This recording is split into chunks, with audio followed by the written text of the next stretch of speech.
We know Toronto's rental market is extremely competitive, but for some renters who thought they'd call this North York house a home, it's been a nightmare, saying they've been scammed and left with nowhere to go. I paid my first and last month, it's $1,300. Well, he said that he liked me, so he gave me a discount, which is $1,400. It was $700.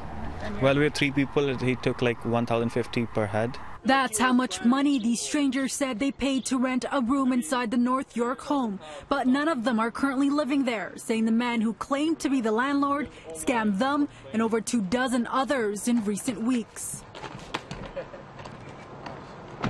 Our cameras were rolling when this student from Japan arrived to find himself without a place to stay, saying he paid $1,200. We heard the same story time and time again from people, many of them new to the city, including a man who moved here from Calgary who paid $1,400. I came here and I found all these people who are basically, with the same story as mine. They told me they've all been scammed and the guy's nowhere to be found. I start living in this house.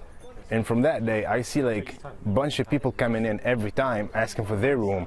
And they still show in my room that I'm living there. And they saying that I'm going to leave soon. I'm like, no, I'm not going to leave soon. They say the rental ads were on Kijiji and Facebook. And when they confronted the supposed landlord, he went MIA. We also tried to call him. Sorry, there's no more room to record new messages. His phone was turned off. He is not listed as the owner of the home. Sources say he has been leasing the place since earlier this year. Toronto police were called to the home today after 2 complaints were filed. They tell City News an investigation has now been launched after a crowd gathered in front of the home said they were victims of a possible rental scam. A rental advocacy group we spoke with says rental frauds involving this many people is rare. We are actually seeing them more and more now because the rental housing market is so hot. There's a lot of people looking for places. Are there safeguards in place to ensure that things like this can be avoided?